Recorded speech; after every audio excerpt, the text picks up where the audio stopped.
4장이요? 그리스도께서 모든 사람을 품으시고 구원으로 이끄는 중요한 장면이 4장에 있습니다. 예수님께서 사마리아를 통해서 가셔야 됐어요. 유대를 떠나셔야 됐어요. 이게 4장 1절부터입니다. 제가 오늘 본문 읽지 않고 시작을 했습니다. 4장 전체가 관계가 있기 때문입니다. 그 떠나셔야 되는 이유가 분명 표면적으로는 좀 나와요. 예수님이 세례 준 것이 세례 요한이 준 것보다 많다는 이야기가 바리새인들이 들렸다. 이렇게 간단하게 2절에 소개되고 있는데 그 이야기는 본문에 정확히 있는 건지 없는지 논란이 있어요. 그래서 가로가 된 거죠. 그 당시 예수님 당시에 세례를 많이 준 게 사실이었던 것 같아요. 그런데 예수님이 주셨는지 제자들이 줬는지에 대해서는 우리가 정확히 알지 못합니다. 그러나 점점 예수님의 그 그룹이 힘을 더하여 가고 있는 게 맞고 유대 사회에서 굉장히 주목받게 됐어요. 근데 예수님께서는 그런 걸 별로 좋아하지 않습니다. 왜냐하면 유대 사회에 주목받으면서 유대 중심 그 지도자들과 결국 부딪히게 되거든요. 부딪히게 되는 것이 너무 빨리 돼도 안 되고. 왜요?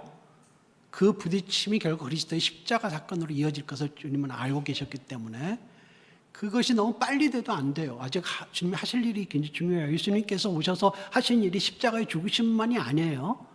그게 굉장히 중요한 사건이고 부활하신 사건이 핵심 중에 핵심이지만 그리스도가 오셔서 공생에서 하시는 말씀을 가르치고 사람들을 훈련시키는 일이 엄청나게 중요하기 때문에 그 일을 제끼고 십자가 사건으로 바로 가면 안 되는 거예요. 그러니까 주님께 타이밍을 조절하시기 때문에 사람들이 너무 많이 주목하고 갈등이 빚어지는 것을 원하지 않았을 가능성이 있어요. 두 번째는 그게 아니더라도 주님은 스타일이 사람들이 막 주목하고 칭찬받는 거 좋아하는 스타일 아니세요. 그렇게 되죠. 왜? 그분이 하는 일이 표적을 보여주시는 것이고 사람들에게서 들을 수 있지 않은 그런 계시의 말씀들을 주는 것이고 하나님을 아버지로 더 가까이 만들어주는 놀라운 메시지들이기 때문에 사람들이 좋아할 수밖에 없고 자기 문제를 해결해 주죠. 영적인 문제가 해결되죠. 그러니까 따를 수밖에 없을 거예요. 당시에 사람들이. 그러다 보니까 예수님을 굉장히 칭송하게 되는데 주님은 원래 칭송받는 거 좋아하지 않으세요. 여러분 잘 알듯이 오병이어 사건에서도 오병이어 사건이 벌어지니까 사람들이 신기해가지고 계속해서 우리의 왕이 되달라는 식으로 하잖아요. 주님은 어떻게 하십니까? 그들을 떠나서 산으로 가셔서 기도하시고 나중에 가버나움으로 가시잖아요. 그들 속에 있으면 계속 칭찬받는 게 그러면 주님께서 말씀을 못하니까 가르칠 수도 없고 치유의 사건도 못하고 주님의 미니스트리 그 사역이 깨지니까 오히려 떠나시죠. 우리 같으면 그절도 더 누리고 싶잖아요. 더 칭송을 받고 싶잖아요. 더 이렇게 칭찬한 소리 듣고 싶은데 주님은 그렇지 않았어요. 그래서 우리도 주님한테 배우는 게 참 많아요. 그런 상황 속에 주님께서는 사마리아를 가셔야 됐어요. 원래 사마리아인들과 유대인들이 사이가 나쁘다는 걸 알고 계시죠? 사이가 나쁜데 저는 사마리아인들을 이방인들보다 더 유대인들이 싫어할 줄 알았는데 그런 건 아닌 것 같아요. 제가 다시 확인해 본 결과로는. 아니지만 여러분 아시듯이 북이스라엘이 있고 남유대가 있었잖아요. 통일 왕국이 르호보암 시대에 분열 왕국이 돼서 북쪽에 이스라엘, 남쪽에 유다가 있는 거 아시죠? 제가 이것만 이야기해도 1시간이 넘을 테니까 이야기를 줄여서 하겠습니다. 그게 930년, 주님 오시기 전 930년경이고 주님 때는 벌써 930년에 주님의 생애까지 합쳐야 되니까 최소한 960년이 넘었을 때다. 거의 1000년이 됐을 때 분열왕국이 됐고 그때 10지파와 2지파 남쪽의 두 지파 유다와 베냐민 지파와 북쪽의 10지파가 헤어졌죠. 그때 북이스라엘을 만든 사람이 여로보암이라는 사람이었는데 그 사람이 예루살렘 성전으로 자꾸 북이스라엘 사람들이 가서 예배를 드리니까 백성들을 빼앗긴다, 정신을 빼앗기든 그런 것을 빼앗긴다 생각해서 북쪽에다가 이렇게 제사처들을 만들고 또 송아지를 만들고 했던 것들이 있어요. 금송아지를 만들고. 제가 거기 자세하게 하지 않겠습니다만은 그 결과 부패해졌고 북이스라엘이 망했죠. 주전 722년이에요. 그런데 남유다도 우상숭배하고 따르다가 586년, 주전 586년에 망하죠. 북쪽은 아수르에게 망하고 시리아에 지금 현재는 시리아죠. 거기에 원래 제국이고 남쪽은 바벨론, 지금 이라크를 근거로 한 지역이죠. 거기서 망하잖아요. 망하고 북쪽과 남쪽이 다르게 되는데 둘 다 민족들이 거의 대부분 뽑혀서 다른 나라로 가요. 근데 북쪽은 뽑혀가서 그 다음에 흩어져 버려요. 그래서 북쪽에 722년, 주전 722년에 정착했던 사람들은 북이스라엘 사람들이 조금밖에 없었을 것이고 외부에서 온 사람들이 혼혈을 하게 돼요. 이해하시죠? 그래서 북이스라엘 자체 지파가 잃어버린 지파들이다라는 이야기가 그때부터 나오기 시작을 해요. 근데 남쪽은 유다 중심, 베냐민과 유다 중심의 그 사람들이 바벨론에 끌려갔다가 다시 70년 만에 돌아와서 성전과 성벽을 지어요. 그래서 이 사람들은 혈통전, 기본적인 혈통이 유대인들에게 아주 중요한 건 아니지만 그래도 중요한 혈통적 유대인들을 지켜나가요. 그러니까 유대인들이 볼 때는 북쪽 사마리아 쪽의 사람들은 혼혈인이기 때문에만이 아니라 종교도 믹스되어 있는, 혼합되어 있는 그런 종교, 혼합 종교를 가지고 있다. 이방에서 왔으면 다른 나라에서 다른 신들을 섬길 텐데 그게 아니고 그 사람들이 생각에 뭐가 있었냐면은 이 이스라엘 땅에 오니까 사마리아의 이스라엘 땅에 오니까 이스라엘의 하나님이 여호와더라. 이 신을 섬겨야 되겠다 이렇게 생각하고 여호와 종교가 사마리아에 정착하게 돼요. 그런데 사마리아식으로 바뀌게 되죠. 그래서 그러한 배경 속에서 본토 유대인들이 볼 때는 이들이 혼혈족이고 혼혈적일 뿐만 아니라 종교도 섞여 있고 또 예루살렘 성전 예배나 이런 하나님께서 하라고 하신 일들을 안 하고 지멋대로 바꿔버리니까 이방인들 못지않게 잘못된 사람들이다. 이런데 이 사람들은 이름은 이스라엘이라고 불러요. 사마리아인이면서 이스라엘이라고 불렀어요. 왜요? 북이스라엘이고 남쪽은 유다라고 그랬잖아요. 이스라엘 후예니까 이스라엘을 부르는데 가짜 이스라엘이다. 이렇게 생각하게 됐고 이쪽에서는 우리가 하나님의 백성이다 생각해서 이런 갈등과 대립이 몇 년도부터 최소한 930년, 주전 930년부터 예수님 시대까지 내려왔던 것이죠. 그래서 사람들이 유대인들은 사마리아로 직행으로 갈릴리로 가기 위해서 예루살렘 중심에서 거기까지 가는데 직선 코스가 있어요. 물론 중간에 약간 구부러지지만 근데 그 코스를 가면 빠른데 사마리아인들과 엮이고 싶지 않기 때문에 주로 그 옆에 우회도로를 가서 요단강 서편 또 동편 두 군데 다 있었는데요. 서편 도로를 중심으로 해서 가서 갈릴리를 지나가고 했어요. 시간이 좀 더 걸리고 또 여러 가지 힘들어도 그게 속 편하다 생각했기 때문이고 사마리아인들과 엮이지 않겠다고 생각했기 때문에 그래요. 그러니까 유대교회로 볼 때는 사마리아는 버려진 땅이에요. 거기 백성들은 쳐다볼 가치가 없는 사람들이에요. 그런데요, 주님께서는 그 사마리아를 가신 거예요. 왜 그럴까요? 아까 표면적인 이야기를 잠깐 이야기 드렸지만 내면적인 건 우리 알죠.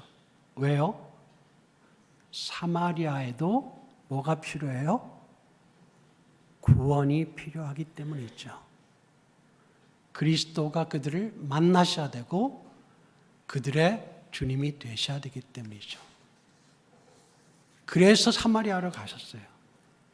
근데 흥미롭게도 주님께서는 지금 1박 2일 정도 또는 하루에 예루살렘 북쪽에서 그 수가는 옛날에 고대 세겜이라는 곳이에요. 세겜 유명하죠. 아브라함도 거기서 예배를 드린 적이 있고요. 거긴 굉장히 중요한 곳이죠. 사무엘도 거기서 많이 사역을 하셨죠. 이 세겜이라는 곳에 이 수가죠. 수가라는 곳에 이제 가시게 되는데요. 놀라운 것은 예수님께서 그렇죠. 그 1박 2일 또는 그 거리가 한 50km예요. 예루살렘 북쪽에서 50km니까 당시에 보통은 1박 2일 좀 빠르게 가면 하루 만에 새벽에 가서 저녁 6시쯤 도착할 수 있는 그런 거리이긴 해요. 이 6시, 여기서 나온 6시가 저녁 6시일까요? 낮 6시일까요? 이 두 가지 설이 다 있습니다. 여러분, 그냥 그것은 지금 중요한 주제는 아닌데 주님께서 여러 시간 동안 또는 몇 시간 동안 걸어오셨기 때문에 지치셨어요. 수가에 뭐가 있었습니까? 우물이 있었는데 그 우물은 야곱의 우물이에요. 야곱의 우물이라는 것은 야곱의 우물이라고 붙인 게 아니라 야곱이 처음에 우물을 이 가나안 쪽으로 아브라함이 넘어왔잖아요. 그리고 아브라함의 자손 아들인 야곱, 그렇죠? 이삭과 야곱 이렇게 후세대가 연결되잖아요. 그 이삭의 아들이죠. 그 오면서 그 지역에 우물을 지었다는 전승이 내려왔던 그 우물이에요. 그럼 몇 년 됐을까요? 최소한 1500년이 넘었을 우물이죠. 근데 그 우물은 세겜, 그 수가에서 굉장히 유용했어요.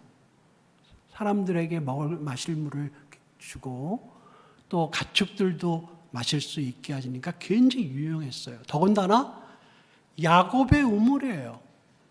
야곱의 우물이니까 야곱의 전승이 내려오고 있는 이 영예로운 우물을 이 수가에서 가지고 있었던 것이죠. 그곳에 주님께서 그게 오래됐기 때문에 찾아가신 건 아닌데 이 야곱의 우물이 사마리아 사람들에게 엄청나게 도움이 됐고 늘 그걸 자긍심을 느꼈을 거예요. 주님이 놀랍게도 한 여인을 만났어요. 아주 이상한 것은 유대인 남자가 사마리아 여인을 만나 대화한다는 것이 그 당시에는 없었던 이야기일 거고 있을 수 없는 이야기고 또 물론 공개적인 자리지만 한 여인을 이렇게 1대1로 만나는 것 자체가 쉽지 않은 일이었겠죠. 또 주님의 경우에도 보면 혼자 있는 경우가 많지 않으시고 혼자 할 땐 주로 기도를 주로 하시고 혼자서 어떤 사람들을 남성이든 여성이든 개인적으로 만나는 길이 많지 않으셨어요. 우리 이 복음서를 보게 되면. 더군다나 4가지 주제인데요. 다 합쳐서 4가지 주제를 이렇게 길게 한 사람에게 이야기하는 경우가 없었죠. 거의 없죠. 이렇게 복음서에서 뚜렷이 나오지 않아요. 그러니까 제자들이 음식을 찾으러 갔다가 돌아와서 놀랬죠. 이야기를 계속하고 아마도 제자들이 갈 때 거기 우물가에 여인이 있었던 것은 기억할지 몰라요. 근데 시간이 좀 지났는데 다시 돌아와 보니까 아직도 이야기하고 계셔요. 이례적이죠. 놀랐죠. 아니 왜 유대인들은 다 안 하는데 유대인으로 오셨잖아요, 주님께서 일단. 근데 주님이 왜 한 여인에게 집중하실까? 그리고 왜 사마리아인 여인에게 집중하셨을까? 지자들이 의문을 가지겠죠. 그러니까 이것이야말로 개혁 중의 개혁이었어요. 그 당시 신앙, 종교 시스템으로 할 수 없는 일을 주님이 하셨어요. 한 여인에게 집중하셨는데 네 가지 주제를 제가 간단하게만 이야기 드리겠습니다. 조금 부연 설명이 필요한 것들은 있고요. 첫째, 뭐예요? 무슨 주제죠? 물이죠. 야곱의 우물에 물을 길를 문제예요. 주님 그 이야기를 통해서 어떻게 이끌어 가시냐면 야곱이 주는 물이 너에게 유익하냐? 유익하죠. 그런데 내가 주는 물은 야곱에 주는 물과 다르다. 어떻게 다르냐? 내가 주는 물은 14절을 볼까요? 4장 14절 다 같이 읽어볼까요? 시작. 내가 주는 물을 마시는 자는 영원히 목마르지 아니하리니 내가 주는 물은 그 속에서 영생하도록 솟아나는 샘물이 되리라. 아멘. 내가 주는 이 물은 또 길러와야 되지 않냐? 목마를 거다. 그러나 내가 주는 물은 영생의 생수다. 살아있는 물인데 영원한 것이다. 이 물은 그 속에서 그 사람 받아먹는 사람 속에서 영생하도록 영원으로 가도록 영생하도록 솟아나는 샘물이 될 것이다. 근데 여기서 이 말의 뜻은 같은 말씀이니까 이해되는데 정확하게 번역하려고 한다면 이 말은 솟아나는 샘이에요. 샘. 이 단어와 똑같은 말이 4장 6절에 야곱의 우물이라고 표현한 우물과 같은 단어입니다. 그러니까 여기 6절에서는 우물로 번역됐고 14절에서는 지금 샘물로 번역됐는데 샘에서 나온 물이 아니라 물을 만드는 샘이에요. 그리스도의 물은 우리가 먹는 마시는 물하고 다르겠죠. 영생하게 이끄는 샘이다 이 말이에요. 샘 자체를 갖게 되니까 이 안에 이게 영생으로 가는 거예요. 그대로. 자, 영생의 개념이라는 것이 이제 2장에서 벌써 나왔잖아요. 그 개념이 이제 물이라는 메타포를 통해서 다시 나타나고 있는 것이죠.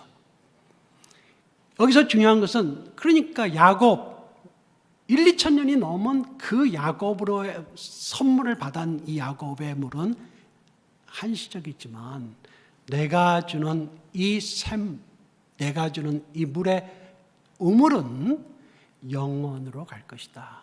누가 크냐?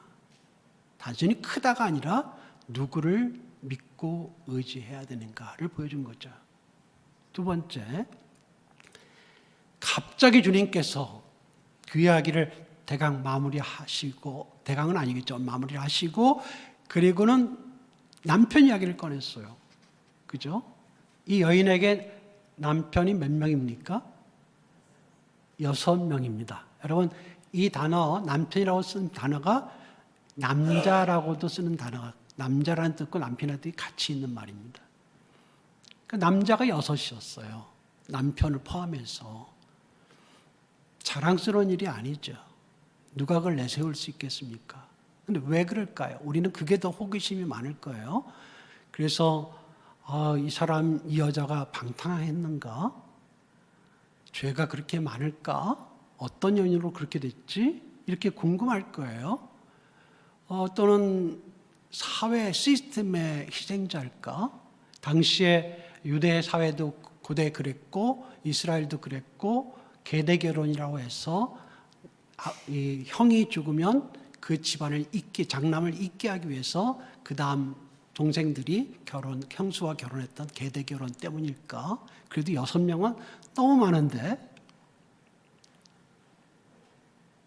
우리는 그런 호기심이 있을 거예요.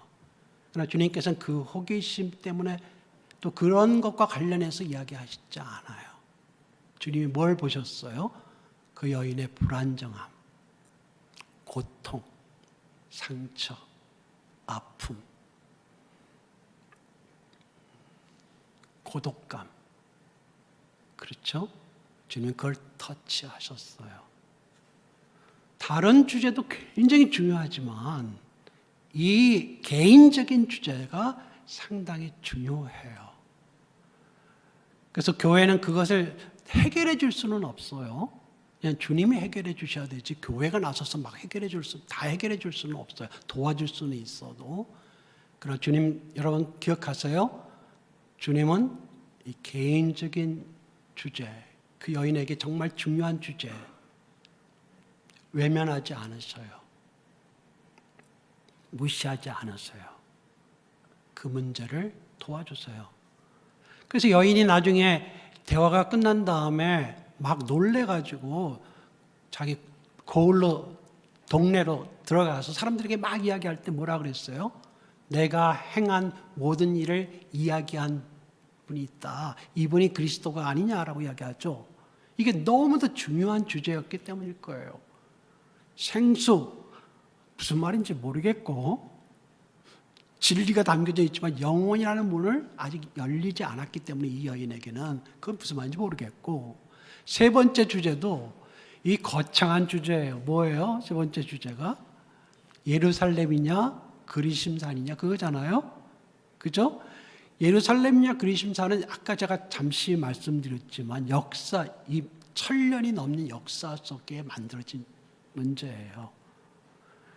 사마리아인들은 유대인들이 예루살렘 성전에 못 들어가게 하니까 자기들의 성전을 하나 만들었어요. 그게 그리심산에 성전이 있었어요. 뭐 작은 성전이었겠지만 그 고고학적인 흔적이 지금 남아 있어요. 근데 나중에 유대인들이 힘을 얻게 되자 주님 오시기 한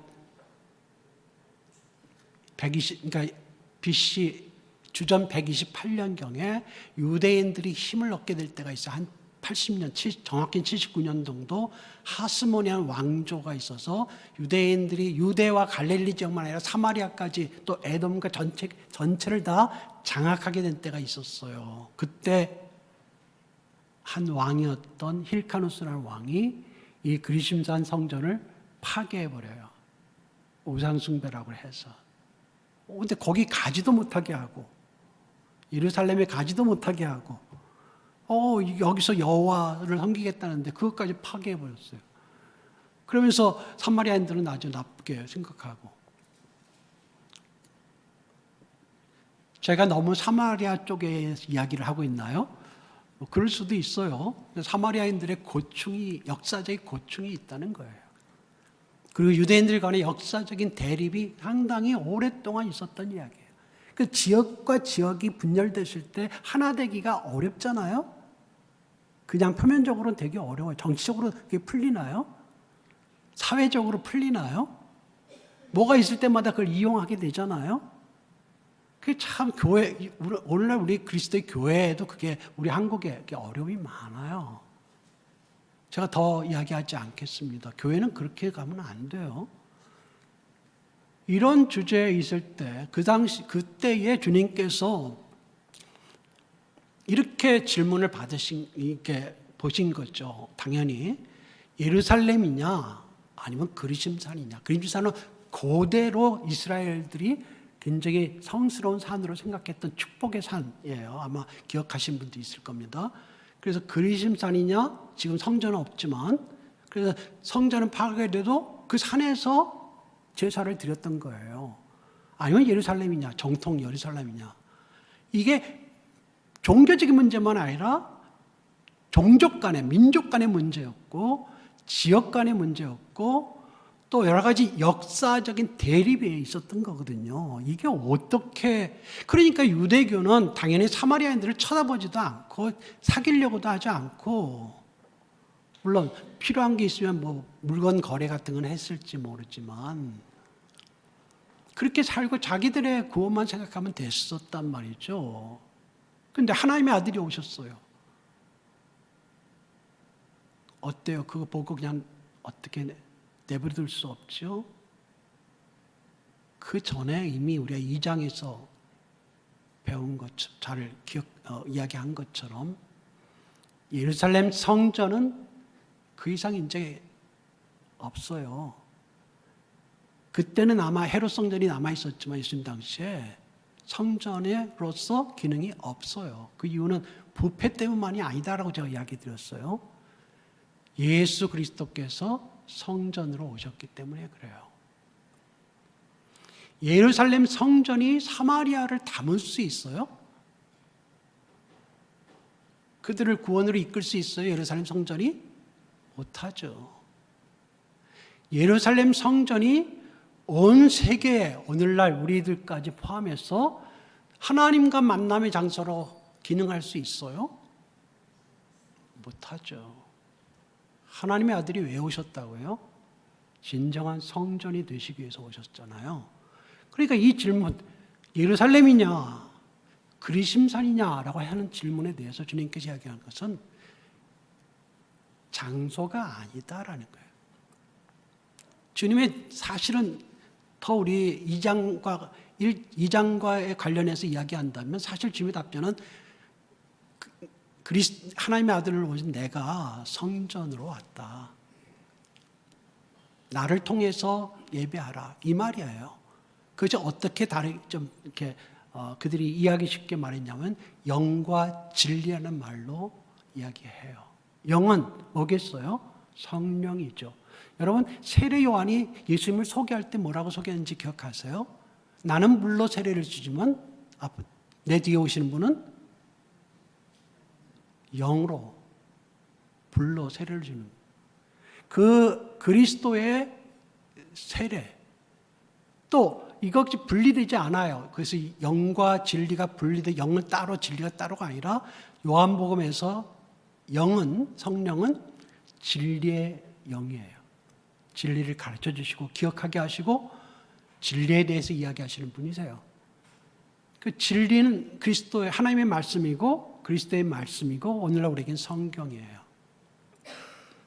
그러면 성경으로 예배하면 된다 이렇게 생각할 수 있어요. 물론 단순히 또 하나 지금 예수님께서 보시는 것처럼 그렇게 화려하고 웅장하고 종교적이고 거기에 들어가기만 해도 뭔가 장엄하게 느껴지는 예루살렘 성전도 아니고 오랫동안 1000년이 넘는 전통을 가진 이 산 기운을 가진 그리심산도 아니고 영과 진리로 예배하라는 것. 그게 그리스도와 관련된 이야기예요. 그러니까 그래서 우리 교회가 우리 개혁교회는 뭐라고 가르치냐면 건물이 성전이 아니다예요. 제가 이야기 드렸죠. 2장 할 때. 이미 여러분이 알고 있는 사실이죠. 건물이 화려하고 그런다고 해서 거기 하나님 계시는 것도 아니다. 건물이 중요하지 않다. 사람이다. 예배하는 사람들이 모였을 때, 하나님을 사랑하는 사람들이 모였을 때 그것이 성전이 된다. 왜? 그리스도의 몸된 성전이니까. 교회니까. 자, 이제 그리스도께서 그렇기 때문에 뭘 강조하시는 거예요? 즉 그리스도를 강조하시는 거고 그리스도 안에서 예배를 강조하는 건데 이 사람들은 아직 모르겠죠. 이 사마리아 여인은 잘 모르겠죠. 이걸 강조하는데 또 하나 우리가 놓치지 말아야 할 게 있어요. 그게 뭐냐면 외형이냐 내면이냐예요. 외형, 겉의 모습이 예배하는 거예요. 근엄해요. 장엄해요. 멋있어요. 종교성이 많아요. 아니면 내면의 진실함과 진리에 근거한 내면적인 예배예요. 우리가 놓치기 쉬운 거죠. 겉으로 예배를 잘 드리는 척하는 건 쉬운 일이에요. 하나님께서는 누구를 찾으신다고요? 주님께서 누구를 찾으세요? 영과 진리, 내면적인 그리스도 안에서, 그리스도를 통해서 진리에 서서 하나님께 나아가는 자를 찾으신다는 것. 이게 주는 교훈이에요. 네 번째가 이제 메시아에 대한 건데, 메시아에 대한 거는 간단하게 이야기하시고, 그리스도 자신이 사마리아인들과 유대인들이 기다리는 메시아라는 것을 가르쳐 주셨기 때문에 그 정도 하고 제가 초점을 좀 옮기겠습니다. 이 네 가지 주제는 굉장히 많잖아요. 한꺼번에 네 가지 주제인데 두 개는 긴 주제고 두 개는 또 조금 짧은 주제죠. 어쨌거나 이렇게 상당한, 아까 제가 초대 이야기했죠. 이 많은 이야기를 왜 한 여인에게 했는가라는 것부터 시작해서, 그럼 이 여인은 이 많은 주제, 굉장히 큰 주제잖아요. 인종적인 것, 종교적인 것, 뭐 예배에 대한 것, 그리고 가정과 성에 대한 것부터 또 시작해서 또 영원한 것에 대한 주제, 메시아적인 주제, 이걸 다 다루는 주제 중에 뭐가 인상 깊게 박혔을까요? 마음속에. 개인적인 거죠. 뭐죠? 남편에 대한 거겠죠. 왜? 너무 절감한 거잖아요.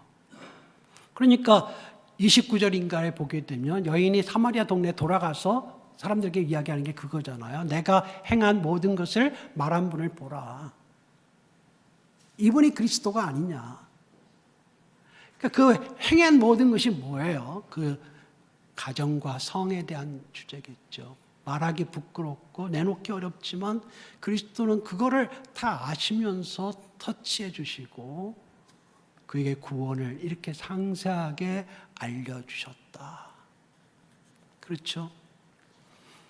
그리스도의 이런 퍼스널 터치,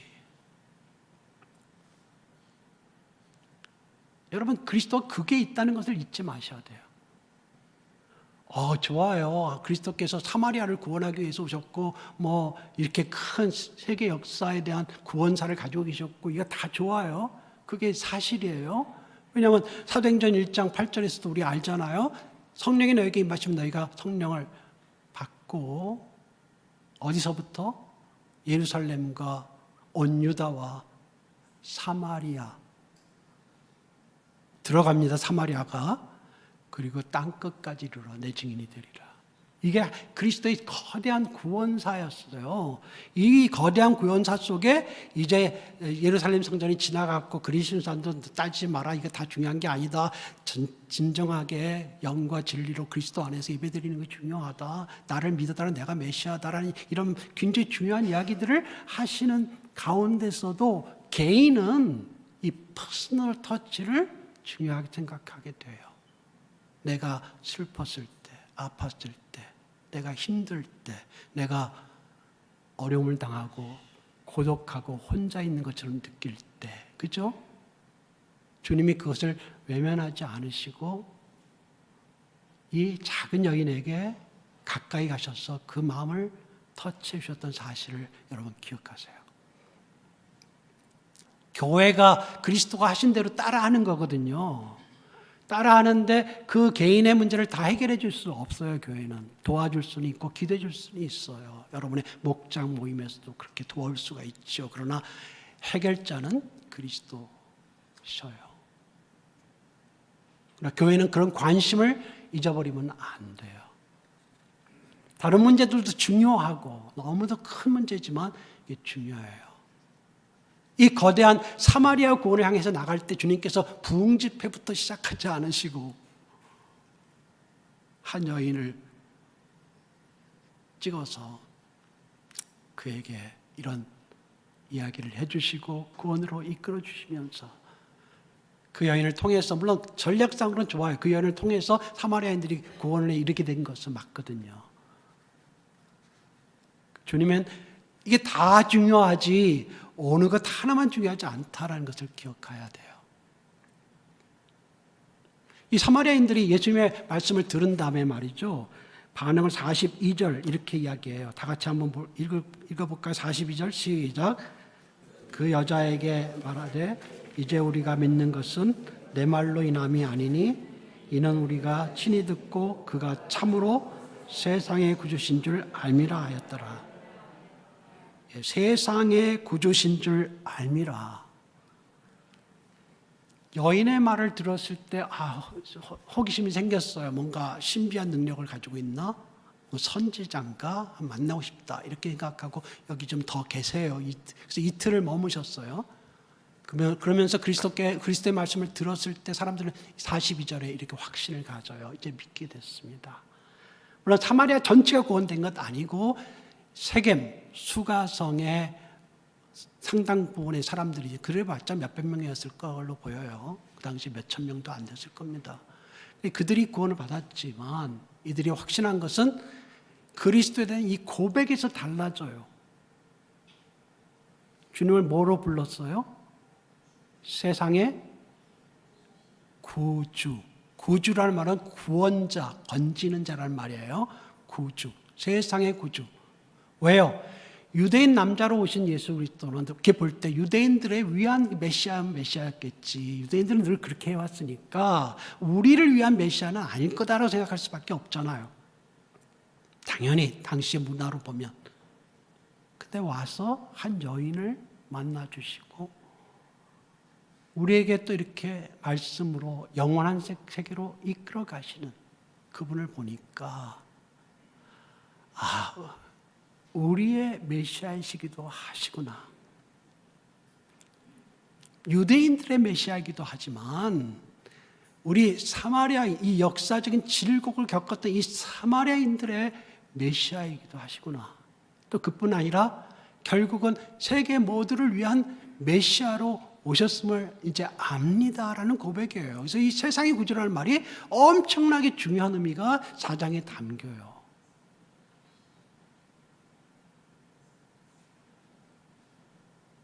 이 사건과 함께 왕의 신화 사건은 굉장히 비슷한 면이 있어요.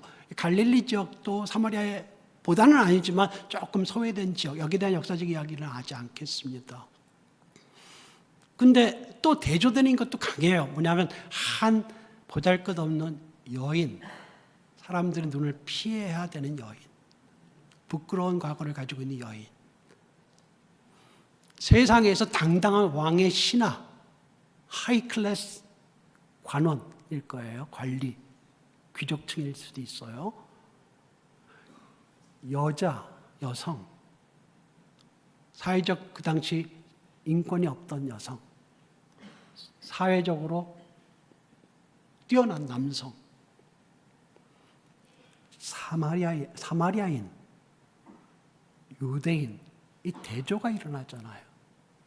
여러분, 이 왕의 신하의 아들을 고친 사건을 통해서도 그 왕의 신하와 그의 가족들이 다 믿었더라라고 결론이 나와요. 주님께는 사마리아를 구원으로 이끌어서 이제 사마리아 더 땅끝까지 일어나는 엄청나게 중요한 일을 앞으로 이루어 가실 거예요. 그게 죽으심과 부활과 연결되고 그 다음에 성령의 오심으로 그 일을 해나가실 거예요. 그러나 주님께서 뭘 기억하셨어요? 한 여인을 기억하셨다 그랬죠. 그 여인은 보잘것없고 약한 자들이야. 교회는 뭘 생각해야 돼요? 가난하고 없고 소외되고 부족하고 사람 대우 받지 못하는 사람들도 관심을 가져야 된다는 것을 이야기하는 거 아니에요? 근데 그와 함께 예수님은 그들만의 구주는 아니시라는 것을 또 보여주는 게 뭐예요? 왕의 신하의 아들을 고치셔서 구원으로 이끄신 장면이 같이 붙어 있단 말이에요. 교회는 없는 자의 하나님만을 가르치는 게 아니라 없는 자든 있는 자든 배움이 많은 자든 배움이 없는 자든 남성이든 여성이든 나이에 관계없이 배경에 관계없이 다 그들의 주님이 계시다라는 것을 가르치는 거예요. 한 분이시다. 그래서 교회는 그거를 배워야 돼요. 우리에게 적용을 쉽게 하기는 어렵지만 여러분 우리 교회가 또 여러분 개개인이 이렇게 더 자기의 범위를 넘어서서 이 그리스도의 복음을 나눠야 될 대상은 누군가요? 여기 여주에서 또는 여주를 넘어서서 우리 가정에서 또 우리 가정을 넘어서서 교회가 오픈 시스템이에요. 우리끼리는 제한된 시스템이 아니라 왜 그리스도가 그 일을 하셨으니까. 그게 지금 당장 뭐 큰일이 일어나는 거 아니에요. 그러나 내 범위를 비욘드 넘어갈 때, 그리스도가 하던 것처럼 넘어갈 때 나중에라도 그 일로 인해서 큰일이 일어날 수도 있고, 큰일이 일어나지 않아도 그리스도가 하셨으니까 우리도 해야 되는 거거든요. 그게 뭘지 여러분 이제부터 숙제를 가지고 기도하면서 계속 전진해 나가. 근데 한 가지는요. 한 걸음씩 나갔어요. 한꺼번에 하려고 못합니다. 또요. 한 걸음씩 나가되 우리가 은혜와 진리의 풍성함과 그 기쁨을 누리지 못하면 못하는 일이에요. 그것부터 누려야 돼요. 그리고 두 번 또 하나 이야기한다면 그것뿐만 아니라 우리가 늘 그런 은혜를 누리면서도 부족해요. 그래서 주님의 도움이 필요해요. 그러나 우리는 우리 한계 속에 머물러 있지 않게 그리스도께서 우리를 어디로 데려갈지, 그리스도께서 우리에게 무슨 일을 하라고 하실지, 우리 교회가 담당한 일이 어디까지였는데 더 확장해 될지. 지금 제가 보니까 여러분의 목장 모임에서 선교사님들 지원하고 이렇게 하세요. 참 귀한 일입니다. 하나님의 나라를 생각하는 그런 모습이에요.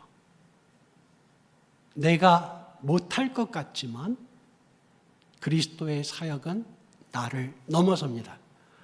여러분의 가정이 못할 것 같지만 그리스도가 여러분과 함께 계실 때 여러분의 한계를 넘어서게 하세요.